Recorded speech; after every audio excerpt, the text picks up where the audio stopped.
আমাদের সমস্ত আত্মত্যাগ আর গণমানুষের অভ্যুত্থান বৃথা চলে যেতে পারে। দ্য ডিক্টেটর আবারও আসতে পারে ক্ষমতায়। And she worked so hard for it over the last 15 years, keeping it safe from militants as well, from terrorism. Yes, the dictator can come back only when আমরা তাকে সুযোগ করে দেব। আর আমরা সবচেয়ে কঠিন সময় পার করছি এখন, ঠিক এই মুহূর্তে।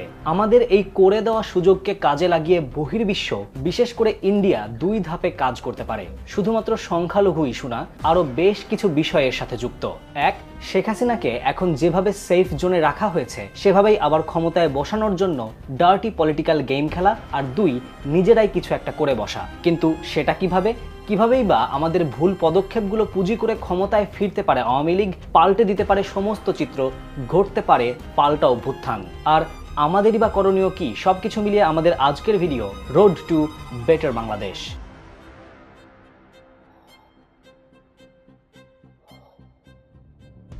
প্রথম কথা, আমরা যে পাল্টা অভ্যুত্থানের আশঙ্কা করছি তা কি আদৌ সম্ভব? শেখ হাসিনা যেভাবে সেফ এক্সিট নিয়ে দেশ ছেড়েছেন, তার পক্ষে কি আবার ক্ষমতায় আসা সম্ভব? রিজাইন লেটার জমা দেওয়ার পরেও কি আর কোনো চান্স থাকে? আমার উত্তর হলো থাকে, বরং এই মুহূর্তের প্রেক্ষাপটে সেই চান্স আর সামান্য নয়, বরং অনেক অনেক বেশি। এখন পাল্টা একটা প্রশ্ন উঠে আসে, পাল্টা অভ্যুত্থান বা কাউন্টার কুয়ের ঐতিহাসিক কোনো নজির আছে কিনা? ইতিহাসের সবচেয়ে ফেমাস কাউন্টার কু হলো 1966 সালের নাইজেরিয়া জুলাই রিমার্চ, যার পেছনে মাস্টার মাইন্ড ছিল লেফটেন্যান্ট কর্নেল মুরতালা মুহাম্মদ, যেটা নিয়ে বিরাট একটা আলোচনাও সম্ভব।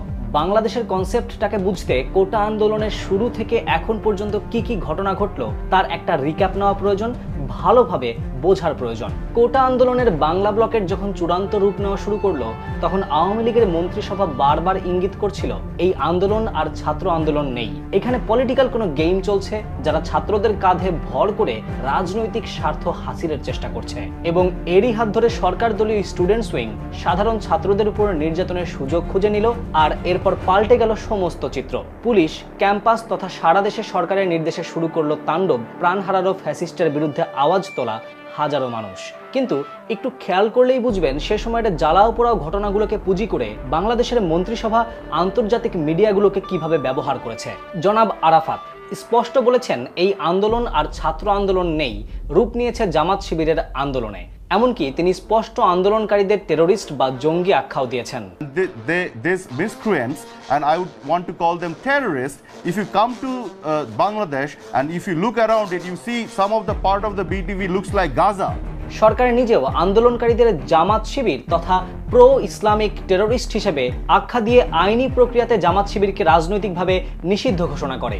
ওয়েস্টার্ন বিশ্বের শিবির তথা ইসলামের সেন্টিমেন্টকে কাজে লাগিয়ে আন্দোলনকারীদের টেরোরিস্ট রূপে প্রমাণ করার প্রোপাগান্ডার প্রথম ধাপ ছিল এটি। কিন্তু এখন দ্বিতীয় ধাপে যা হচ্ছে তা আরো ভয়ঙ্কর। সরকারের পতন ডেকে আনলো বাংলার সাধারণ মানুষ, ফ্যাসিস্টের হাত থেকে দেশকে স্বাধীন করলো সাধারণ ছাত্র জনতা। কিন্তু তারপর থেকে যে ঘটনাগুলো ঘটলো তা হলো প্রোপাগান্ডার দ্বিতীয় ধাপ, ভারতীয় মিডিয়াকে ব্যবহার করা। শেখ হাসিনার পতনের পর থেকে গত একদিনের মাথায় কি কি ঘটনা ঘটলো তাও একটু ভালোভাবে বুঝতে হবে। দেশব্যাপী জ্বালাও পোড়াও শুরু হলো। কিছু কিছু ক্ষেত্রে এই তাণ্ডব 15 বছরের অত্যাচারের বিরুদ্ধে বিক্ষুব্ধ জনতার বহিঃপ্রকাশ হলেও ইন জেনারেল চিন্তা করতে গেলে ব্যাপারটা আরও একটু কমপ্লেক্স। বিশেষ করে হিন্দু মন্দিরে ভাঙচুরের বিক্ষিপ্ত কিছু ঘটনা, হিন্দু তথা বাকি সংখ্যালঘুদের বাড়িতে আক্রমণের কিছু বিচ্ছিন্ন ঘটনাকে পুঁজি করে কলকাঠি নাড়তে শুরু করলো ভারত। ভারতের নিউজ মিডিয়া শুরু করলো সংবাদ মাধ্যমে এক ডাহা মিথ্যাকে প্রতিষ্ঠা করতে। আজ তাক বাংলার সংবাদ, ইসলামী বাংলাদেশে হিন্দুরা শেষ, মসজিদ থেকে মাইকে ঘোষণা শুনুন। রিপাবলিক বাংলার সংবাদ, হিন্দু শূন্য বাংলাদেশের শঙ্কা, জবাব চায় বাংলা। এছাড়াও হিন্দু শূন্য হবে বাংলাদেশ থেকে শুরু করে আরো অনেক অনেক সংবাদ, যদিও বাংলাদেশের আসল চিত্র ভিন্ন। গতকাল থেকে কিছু বিচ্ছিন্ন ঘটনা ঘটার সাথে সাথে বাংলার হিন্দু মুসলিম ঐক্যবদ্ধ হয়ে হিন্দু কমিউনিটির প্রোটেকশন হিসেবে মন্দিরের বাইরে অবস্থান নেয়। হিন্দু তথা সংখ্যালঘু গ্রামগুলোতে মুসলিমদের পাহারা বসানো হয় যেন কোনো ধরনের কোনো অনাকাঙ্ক্ষিত কোনো ঘটনা না ঘটে।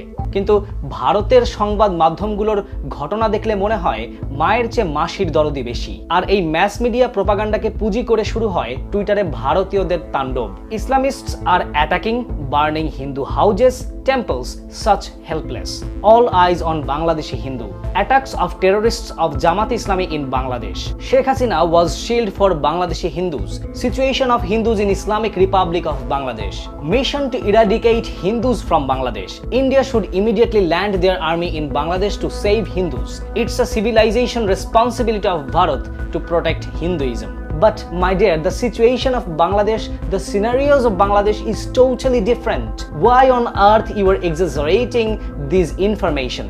বেশিরভাগ ঘটনাই অতিরঞ্জিত করে উপস্থাপন করা হয় ভারতের মানুষের কাছে। এছাড়াও আপনি যদি ভারতের মূলধারার গণমাধ্যমগুলোকে ফলো করেন, দেখবেন সেখানে শেখ হাসিনাকে দেশের রক্ষা কবচ হিসেবে উপস্থাপন করা হচ্ছে।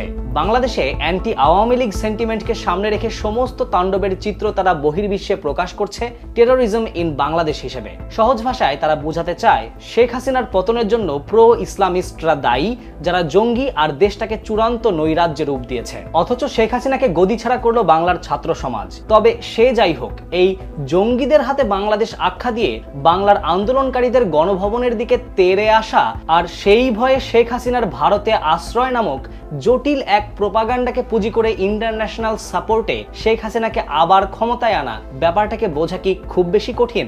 ভারত বাংলাদেশে সরাসরি ইনভেশন না করলেও আওয়ামী রেজিমে বাংলাদেশ কোনো না কোনো এক চুক্তির মাধ্যমে ভারতের অঙ্গরাজ্যের মতোই ছিল, যা আওয়ামী পতনের সাথে সাথে ভারতের জন্য এক চিন্তার বিষয়। সো ভারত চাইবে প্রো আওয়ামী সেন্টিমেন্টে মিডিয়া কভারেজ করে যে কোনোভাবে শেখ হাসিনাকে আবার গদিতে ফিরিয়ে আনা, আর যারা এর বিরোধিতা করবে তারা হলো তাদের ভাষায় টেরোরিস্ট। কঠিন রাজনৈতিক খেলা। তবে আমার মনে হয় কোটা আন্দোলন থেকে শুরু করে এখন পর্যন্ত বাংলার মানুষ যা কিছু অর্জন করলো তার সবই বাংলার সাধারণ ছাত্র জনতার কারণে, সাধারণ মানুষের কারণে। আমরা যদি রাজপথে রক্ত দিয়ে দেশ স্বাধীন করতে পারি, জীবন দিয়ে দেশকে মুক্ত করতে পারি, আমরা চাইলেই দেশকে আগাম বিপদ থেকে রক্ষাও করতে পারবো। কিন্তু তার জন্য যা করতে হবে তার প্রথম ধাপ হলো নিজ নিজ এলাকায় সংখ্যালঘুদের সুরক্ষার জন্য বলয় তৈরি করা। প্রত্যেকেই নিজ নিজ জায়গা থেকে দেশের আইন কানুন মেনে চলতে হবে। যেভাবে একটা স্বৈরাচারী রাষ্ট্রের পতন আমরা ঘটিয়েছি, সেভাবেই সকলে একসাথে অন্যায়ের বিরুদ্ধে ঐক্যবদ্ধ হয়ে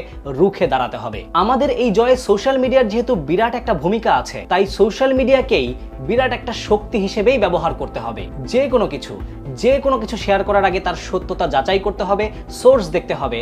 গুজবে কান দিয়ে হুজুগে বাঙালি হওয়ার সময় আমরা অনেক আগেই ত্যাগ করে এসেছি। ভারতীয়দের সোশ্যাল মিডিয়ার মিথ্যাচার আমরা সোশ্যাল মিডিয়াতেই ভেঙে দেব আমাদের সত্য তথ্য দিয়ে। নিজ নিজ এলাকায় সবাই মিলে একটি নিরাপত্তার দল প্রস্তুত রাখবো। রাজনৈতিক অরাজনৈতিক যে কোনো অপশক্তির মোকাবেলাও করব। ফেসবুকের পাশাপাশি টুইটারে অ্যাক্টিভ থেকে যে কোনো গুজবের স্পষ্ট মোকাবেলা করব আর বিশ্বব্যাপী সত্যতা তুলে ধরব।